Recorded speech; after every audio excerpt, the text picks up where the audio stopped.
They didn't close restaurants. They didn't ban recipes. They just made your grandmother ashamed of what she knew. 25 meals, gone from the American table in less than a generation.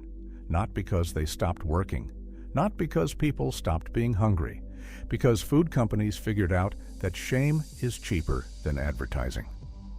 Number 11 on this list will show you exactly how one company replaced a skill your grandmother could do from memory, one that unlocked 30 different meals, with a can that does one thing and costs 4 times as much. Number 5 produced 3 meals from a single pound of beef. The industry spent a decade making that sound like poverty. It wasn't. It was the whole game. And number 1 is the most unglamorous item on this list for a reason. Because the most powerful meal in American working class history was also the easiest to make disappear. This is not nostalgia. This is what was taken. And who took it? Number 25. Number 25. Hamburger gravy over mashed potatoes. Ground beef was 43 cents a pound in 1956. A 5-pound bag of potatoes cost 29 cents. For under $1, you had dinner for 6. And the gravy, made with pan drippings, flour, a little milk, and whatever onion was in the bowl, took 15 minutes start to finish. The technique was specific. Brown the beef hard, don't drain it. Build the roux right there in the fat. Bring the milk in slow so it doesn't break. Every woman who made this knew that trick. She knew it without being told because she'd watched her mother do it. Hamburger gravy disappeared, not because it stopped tasting good. It still does, but because the word hamburger got captured by fast food in the 1960s, and anything that sounded like the old way felt dated by association. We're starting here because this is where the list is warmest. The further down we go, the more the story changes. Number 24, fried bologna sandwiches. Bologna cost 19 cents a pound in 1961. The technique, score the edges before it hits the pan, let the center dome up, press it flat, takes 90 seconds and produces something completely different from cold bologna on bread in a way that is difficult to explain unless you've done it. In working-class neighborhoods across Pittsburgh's South Side and Homestead, fried bologna was what you made for the kids on a Tuesday when dinner was still an hour away. The smell of it coming from the kitchen was one of the most specific and irreplaceable smells in American domestic life. It disappeared from respectability when the food industry successfully rebranded luncheon meat as a low-status product. The technique is still sound. What changed was the story told about the people who made it. Number 23. Pinto beans and cornbread. A pound of dried pinto beans cost 11 cents in 1958, soaked overnight, cooked with a piece of salt pork or a ham hock for 4 hours. This was not a side dish in working-class Appalachian and Southern homes. This was dinner, and often the best dinner of the week. The cornbread was made in a cast-iron skillet that had been seasoning in someone's family for 20 years, in bacon grease kept in a can on the back of the stove, and the result was a crust on the bottom that you cannot replicate in a non-stick pan. The beans and the cornbread together form a complete protein. They required no refrigeration, no electricity. During hard times, they were simply there. What comes next was a staple of Friday night tables from the Great Lakes down to the Gulf. Number 22, salmon patties with creamed peas. A can of pink salmon cost 37 cents in 1964 and stretched into 8 patties that fed a family with leftovers for lunch. Mixed by hand, shaped by hand, fried in a skillet until the outsides were crisp and the inside stayed moist. Friday night was salmon patty night in Catholic working-class neighborhoods across the industrial belt. In Pittsburgh alone, in Polish Hill, in the Italian neighborhoods of Bloomfield and East Liberty, in the Slovak communities of McKees Rocks, Friday dinner was salmon, and the meal was as much a ritual as it was food. The ritual is mostly gone. The recipe still works perfectly. Number 21, macaroni and tomatoes. Not pasta, not marinara. Macaroni and tomatoes is a specific Depression-era dish, elbow macaroni at 12 cents a box, cooked and drained, combined with canned whole tomatoes crushed by hand, a little onion, salt, pepper, and sometimes a pinch of sugar to cut the acid. People who grew up eating it remember it with physical specificity. The softened macaroni absorbing the tomato liquid, the texture that sits somewhere between soup and pasta. It either registers as deep comfort or not at all. It cost under 30 cents to feed 6 people, required nothing any working-class pantry didn't already have, and by 1975, it was gone from most American dinner tables, replaced by products that cost 4 times as much. Number 20. Chicken and dumplings. A whole fryer chicken cost 61 cents in 1955. The dumplings, flour, baking powder, salt, milk, a little fat, dropped by the spoonful into simmering broth, covered and steamed for 12 minutes without lifting the lid. The lifting of the lid was what ruined them. Every grandmother knew this. Chicken and dumplings required the whole bird, the back, the neck, the wings, parts that today get discarded, gave the broth its body. Nothing was wasted because nothing could be wasted. The version that survives today is often made with canned biscuit dough and canned broth, and it is a pale imitation not because the ingredients are different, but because the technique that came from handling the whole bird is gone. Number 19. Wilted lettuce salad with hot bacon dressing. Loose leaf lettuce, grown out back, picked that morning, into a bowl. The dressing made in the skillet where the bacon had just cooked. Grease still hot, vinegar added to it, a little sugar, salt, poured over the greens while everything was sizzling. The heat wilted them slightly. Ready in 4 minutes, tasting like summer and the fact of having grown something yourself. This dish didn't disappear, it transformed.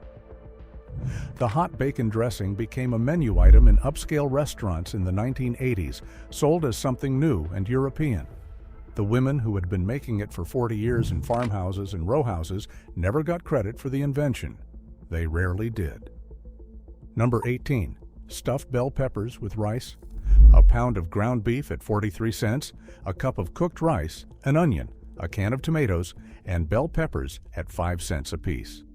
Brown the filling, mix the rice in, fill the peppers, bake at 350 degrees for 45 minutes.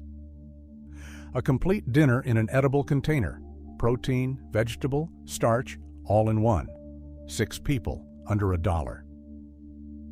Hungarian and Slovak immigrant families in Pittsburgh's Lawrenceville and Sharpsburg neighborhoods added paprika and finished the dish with sour cream. Italian families in Bloomfield made it without. It tasted different. It was the same meal. The point of the recipe was always what it produced, not how you arrived there. Which brings us to the first thing in this countdown that requires more than a recipe. Before we get to number 17, there's something you need to understand about why this list exists. In 1950, American women were making the meals on this countdown. Not all of them, not every night. But the techniques, the scratch roux, the soaked dried beans, the whole bird pulled for parts, were widely held. They were common knowledge. By 1960, they were starting to feel old-fashioned. By 1970, many of them were nearly gone from households under 40. That didn't happen by accident. General Mills ran Betty Crocker as a brand identity, not a person, a brand. And by the early 1950s, the Betty Crocker Research Division had identified a specific problem with their boxed mix strategy. The problem was guilt. Women who cooked from scratch felt uncomfortable using boxed products. They had internalized the idea that real cooking meant making things yourself, and the box felt like cheating. General Mills hired home economists and consumer psychologists to solve this problem, and the solution they landed on was elegant and devastating in equal measure. They reframed it. Instead of arguing that the box was just as good, they argued that the box was modern, efficient, evidence of a woman who valued her time and her family enough to use the best tools available. The women making hamburger gravy from scratch in 15 minutes were quietly, systematically recast as women who were stuck, women who didn't know there was a better way. By 1954, General Mills had placed home economist consultants inside the editorial offices of Better Homes and Gardens, Good Housekeeping, and Ladies' Home Journal. These consultants wrote columns under their own names. The columns recommended boxed products. The magazines read as independent editorial. They were not. By 1957, Better Homes and Gardens had reduced its scratch recipe section by 40%. The space went to what they called easy entertaining pages. Every recipe built around a product, every product linked to a company that had paid in some form to be there. The hamburger gravy recipe that fed 6 people for under $1 in 15 minutes was not complicated. It was not inferior to anything that replaced it. It was replaced because General Mills needed American women to believe it was. And General Mills had the budget and the access to make them believe exactly that. Your grandmother knew better. She kept making the hamburger gravy anyway, and when she did, she was doing something more sophisticated than everyone around her was willing to admit. Number 17, potato soup with fatback. Potatoes at 29 cents for 5 pounds. Fatback, salt-cured pork fat rendered directly in the pot, cost almost nothing.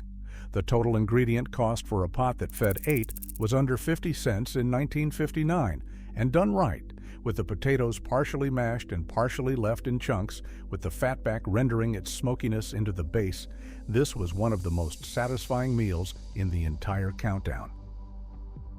The fatback is the ingredient that has most completely disappeared. What it does to potato soup is not replicable with butter or olive oil. In Pittsburgh, this soup was winter. If your mother or grandmother had Slovak or Polish or Hungarian ancestry, there was a version of this in your kitchen every cold month from October through March.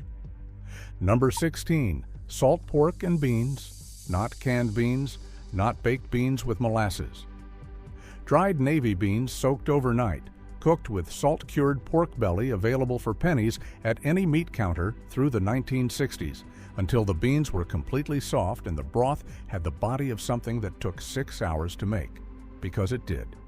The salt pork was not flavoring, it was protein. Sliced and eaten alongside the beans, it was the meat course. The beans were the starch and the vegetable both. A complete dinner from 2 ingredients that cost under 30 cents. Today, salt pork is a specialty item. A generation ago, it was a staple. Number 15, bread pudding with vanilla sauce. 3-day-old bread, cubed or torn, combined with eggs, milk, a little sugar, cinnamon, vanilla, baked until set. The vanilla sauce was milk warmed with sugar, flour, butter, vanilla, poured warm over the pudding. Under 20 cents for a pan that served 8. The logic of bread pudding is the logic of this entire list. The constraint created the technique, and the technique turned out to be better than what replaced it. Nobody makes bread pudding because they have too much cream and too many eggs. They make it because the bread is going stale, and they know what to do with it. That knowledge is worth having. Number 14, hamburger and cabbage skillet. A head of cabbage cost 8 cents in 1963. Combined with ground beef, onion, canned tomatoes, salt, pepper, and sometimes caraway seed in the Eastern European households that dominated Pittsburgh's working-class neighborhoods. A 1-skillet dinner, 25 minutes, 60 cents for 6 people. Slovak and Polish grandmothers in Lawrenceville, Polish Hill, and the South Side made it with caraway. Italian grandmothers in Bloomfield made it without. It tasted different. It was the same meal. The skillet did everything. The stovetop was the whole kitchen for millions of American families who had 2 burners and a cast iron pan and didn't need anything more.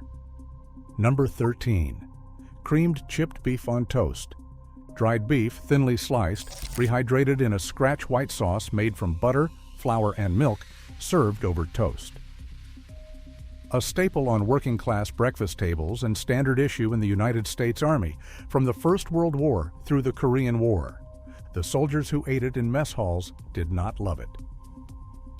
The association followed the dish home, but the version your grandmother made, when the dried beef came in the glass jar for 48 cents, when the white sauce was made from scratch, was a different thing entirely. The Scratch white sauce costs 4 cents and takes 8 minutes. A can of cream of mushroom soup costs $1.89 and does something adjacent but not the same. If you haven't subscribed yet, now is a good time. We're at the midpoint of this list, and everything that follows goes deeper. Number 12. Navy bean soup with ham bone. After the Sunday ham, the bone went into a pot with water and dried navy beans soaked since Saturday night. Onion, a little celery, salt and pepper. 4 hours until the beans were falling apart, and the liquid had become something thicker than broth, closer to gravy, carrying the memory of the ham in every spoonful. The navy beans cost 11 cents a pound. The ham bone cost nothing. It was already in the house. Restaurants in the United States Capitol have served Senate bean soup, a version of this recipe, every single day since 1903. The senators have not grown tired of it. The rest of the country forgot it was on their tables first. There is a sentence that appeared in Campbell's soup marketing materials in the early 1960s that explains more clearly than anything else what happened to the skills on this list. The sentence was, "You're not using a shortcut, you're using an ingredient." It is a brilliant sentence. It solved a problem that Campbell's had been unable to crack for a decade, the problem that women who cooked from scratch felt vaguely embarrassed using condensed soup as a meal component. The sentence gave them permission. You're not cheating. You're cooking creatively. The soup is your ingredient. Between 1962 and 1970, Campbell's condensed soup sales for the segment they called cooking soups, cream of mushroom, cream of celery, golden mushroom, tripled. Not grew. Tripled. What Campbell's had identified and what their home economist consultants had documented in consumer research was that the women who felt creative and skilled when they added the soup to something else were the key to the market. Not the women who wanted convenience. The women who wanted to feel like they were cooking. Make them feel like a cook while using your product, and you own them. The Scratch white sauce, 8 minutes, 4 cents, butter, flour, milk, was what these women had been using before. It is a foundational skill.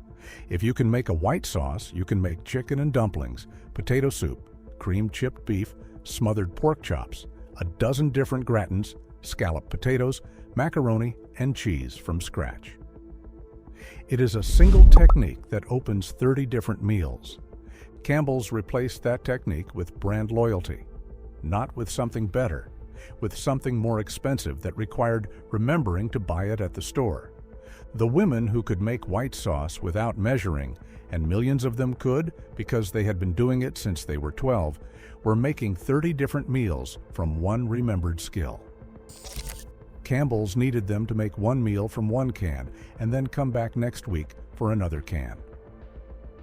By 1975, the proportion of American women who could make a scratch white sauce without a recipe had fallen from something close to common knowledge to something closer to a specialty skill. Your grandmother, who could do it, was not behind the times. She was holding a skill worth 30 different meals. The can held one. Number 11, fried green tomatoes with cornmeal. Before the first frost, green tomatoes came off the vine. Not unripe failures, but a specific ingredient, firm, acidic, meatier than ripe tomatoes. Sliced thick, dredged in seasoned cornmeal, fried in a skillet with bacon grease until the outside was crisp and the inside had softened but still held its shape. In Pittsburgh's working-class gardens, the backyard plots in Hazelwood, the rows that ran behind row houses from Polish Hill to the north side, green tomatoes in September were a known quantity. You didn't throw them away when the season ended. You fried them. The dish came back briefly in the 1990s via a novel and a film and then faded again. The technique didn't change. The cultural story around it did. Number 10, oatmeal cake with broiled coconut frosting. The most forgotten item in the top half of this list. Boiling water poured over rolled oats, rested 20 minutes, then folded into a cake batter of flour, sugar, eggs, butter, cinnamon, and nutmeg. The oats gave the cake a texture that sits between dense and tender, not quite the crumb of a conventional cake. Something better. The frosting was shredded coconut, brown sugar, butter, milk, and nuts spread over the hot cake and put under the broiler for 3 to 4 minutes until it caramelized into a praline crust. The oats were cheaper than the flour. The constraint produced a richer result than a plain white cake, and this recipe has almost entirely vanished from American home kitchens. Number 9. Tomato gravy over biscuits. Tomato gravy is not tomato sauce. A roux built in bacon grease, canned tomatoes, and milk added together, seasoned, cooked until thick, served over split biscuits made from scratch that morning. Breakfast or supper, in lean households, sometimes both. A can of whole tomatoes was 19 cents in 1959. The biscuits cost pennies. Biscuits and gravy has survived in diners, but the tomato version has been almost entirely replaced by the sausage cream gravy version, richer, more expensive to produce, more profitable to sell. The tomato version is older, cheaper, and quieter, and it's the one most of the grandmothers on this list would recognize as the original. Number 8. Split pea soup with ham. Dried split peas at 12 cents a pound, a ham bone or ham hock, onion, carrots, celery, 4 hours of low heat. A soup so thick it could stand a spoon upright, so filling a single bowl was a meal, so deep in flavor that it was what people requested when they were sick, when they were grieving, when they needed something that tasted like someone was taking care of them. Split pea soup is not fashionable. It is the color of something that should not be a color for food. People who did not grow up eating it sometimes find it difficult. People who grew up eating it would walk a long way for a bowl made the way they remember it. Number 7. Collard greens with pot liquor. Collard greens cooked low and slow with a smoked ham hock are two things at once: the greens themselves and the pot liquor, the dark, smoky broth that remains when the greens are done. The pot liquor is not a byproduct. It is not the thing you pour down the drain. In the households that knew what they were doing with it, African American households and poor white Southern households across generations of American cooking, the pot liquor was sopped up with cornbread or drunk from the bowl and was considered, correctly, to be among the most nutritionally dense liquids produced by any common cooking process. The vitamins that leach from the greens into the water are not lost. They're in the pot liquor. This knowledge was not written down. It was known, and when the people who knew it were gone, a lot of it went with them. Number 6. Smothered pork chops over rice. Pork chops at 65 cents a pound in 1961. The technique, smothered, not simply fried, meant browning the chops hard on both sides, building a gravy in the same fat with onion, flour, and broth, then returning the chops to braise for 45 minutes until the meat was tender enough to cut with a fork. The difference between a pork chop fried and a pork chop smothered is not a matter of preference. It is a matter of result. The braising time transforms the texture and pulls the flavor from the bone into the gravy in a way that shorter cooking cannot replicate. This dish was made equally across the American South, the industrial North, and the immigrant communities of Pittsburgh and Detroit and Cleveland. The technique traveled because it worked everywhere the same way. In 1948, Kraft ran an advertisement in Life magazine. The copy included the phrase, "You don't have to cook that way anymore." The advertisement was for a convenience product. The way you didn't have to cook anymore was the way your mother had cooked, and her mother before her. This campaign, running through 1948, 1949, 1950, and 1951, was part of a broader post-war marketing strategy that food companies had identified as the most powerful lever available to them. Americans had won the war, prosperity was arriving. And prosperity, the marketing said, meant leaving the past behind. The past specifically was Depression era and wartime cooking. The bean soup, the meatloaf stretched with evaporated milk and stale bread, the scratch cornbread and the pot liquor, and the meals that fed families on almost nothing. Kraft's campaign did not argue that their products tasted better. It argued that knowing how to cook without them was a sign that you were still living in hard times, that you hadn't made it yet. The women who continued making bean soup from scratch were implicitly framed as stuck, unable to embrace the modern American abundance their husbands had come home to provide. It was genius. It was also a lie told at industrial scale. The meatloaf made with evaporated milk and stale bread and a careful hand, the one we're about to reach at number 5, produced 3 meals from 1 pound of ground beef. Not 1 meal, 3. The first night, sliced hot from the pan. The next morning, cold in sandwiches. The third day, crumbled into soup or sauce. What replaced it required buying more product on more trips to the store, producing 1 meal per purchase, and returning the following week. The grandmother who kept making the meatloaf with evaporated milk was not stuck. She was running a more sophisticated food economy than anything Kraft was selling. She was getting 3 meals from $1 worth of ingredients, while the advertising told her she should be ashamed of knowing how. She was not ashamed, and neither should you be. Number 5. Depression-era meatloaf with evaporated milk. 1 pound of ground beef at 43 cents. 1 can of evaporated milk at 19 cents. Stale bread soaked in the evaporated milk until soft, mixed through the meat with onion, egg, salt, and pepper. Topped with a stripe of ketchup that caramelized in the oven. Cooked at 350 degrees for an hour. The evaporated milk kept it moist through the long oven time and through the days of leftovers that followed. The bread extended the pound of beef to genuinely feed 6 people with enough left for 2 more meals. Pittsburgh steelworker households made this version with caraway, marjoram, sometimes a little allspice, a Slovak or Polish spice profile carried from Eastern Europe through Ellis Island through the Monongahela Valley. The meatloaf was the meal that stretched the paycheck furthest without anyone at the table noticing the constraint. That is not poverty cooking, that is mastery. Number 4, red beans and rice. Monday was wash day across the American South, and wash day required both hands. Red beans and rice solved the problem. Dried kidney beans soaked Sunday night into a pot Monday morning with smoked sausage, or a ham bone, onion, celery, bell pepper, bay leaves, salt, and cayenne, cooking all day without attention. By the time the washing was done, dinner was done. A pound of dried kidney beans was 14 cents in 1958. The whole pot cost under 30 cents. Louis Armstrong signed his letters red beans and ricely yours because the dish was that embedded in the culture he came from.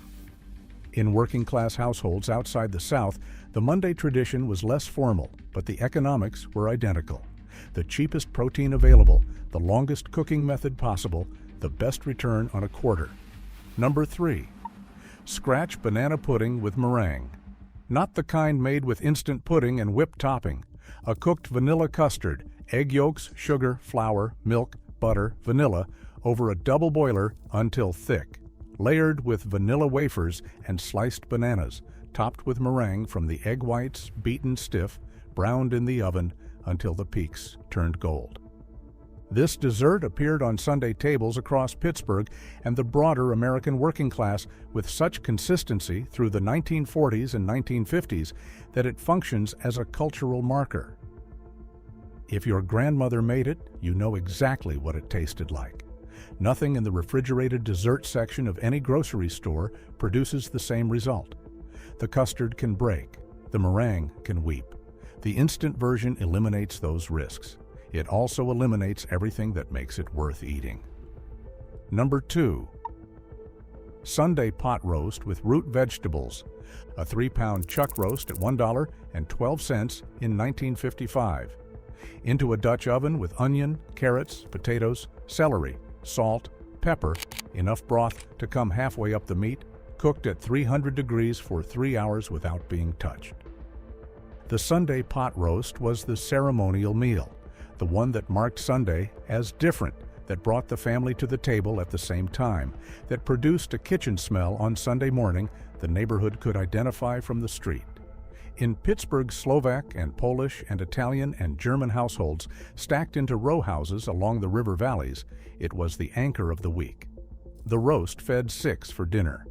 Leftovers went into sandwiches Monday and Tuesday. The braising liquid became gravy and then soup by Wednesday. One $3 investment carried the household from Sunday through midweek. That yield, that careful attention to everything the food could give, was the whole discipline of the kitchen this countdown has been describing. We're down to number one. Number one, bean soup, dried beans, water, salt, a ham bone if you had one, or a piece of salt pork, or nothing at all. Bean soup is number one, not because it is the most delicious meal in this countdown, though it may be, not because it is the most economical, though it certainly is. Bean soup is number one because it is the meal that requires the least and gives the most, and because the food industry spent 60 years making working-class Americans ashamed of it. A pound of dried beans cost 9 cents in 1953. Soaked overnight, cooked with a ham bone for 4 hours, seasoned with salt, pepper, a little onion, it produced a pot that fed 8 to 10 people, kept for 3 days, and constituted complete nutrition without anything added. There is no trick to bean soup. There is only time, and most people decided they didn't have it, or were told they didn't, right around the time convenience foods arrived and made the claim that fast was better. It is not better. It is faster. The bean soup is better. 25 meals. 25 techniques that kept working-class Pittsburgh families, and Detroit families, and Cleveland families, and every coal town and mill town and river town family in between, fed through every hard thing the 20th century produced. Here is what I want you to understand before you go. General Mills needed your grandmother to feel behind the times. Campbell's needed her to feel like making a white sauce from scratch was risky and complicated. Kraft needed her to feel like the food her mother had taught her to make was Depression food, something to be left in the past where it belonged. They had the advertising budgets and the magazine access and the home economist consultants to make that case, and they made it effectively.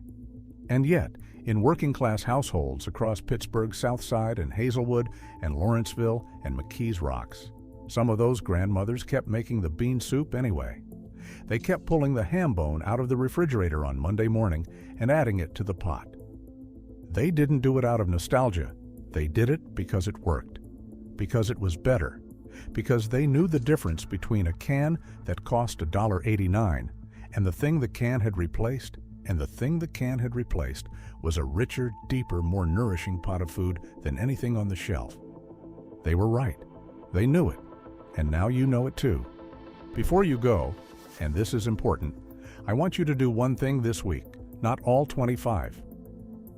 1. Pick the meal on this list that your grandmother made most often, the one that shows up the clearest when you think about her kitchen. Tell me what it was in the comments, and tell me what city you're from. I want to know what Pittsburgh made, and what Detroit made, and what Cleveland made, and what Appalachia made, and what the Gulf Coast made. Because this was never one story. It was hundreds of stories from hundreds of kitchens, and most of them were never written down. Your grandmother's bean pot was not poverty. It was the whole answer, and we threw it away the moment we thought we could afford to. Subscribe if you haven't. Every video on this channel is built from archives, from records, from the documented food traditions of specific American communities. We're just getting started. And cast iron matters here. The Lodge cast iron skillet, the same 10-inch skillet your grandmother used, is still made in America and still available.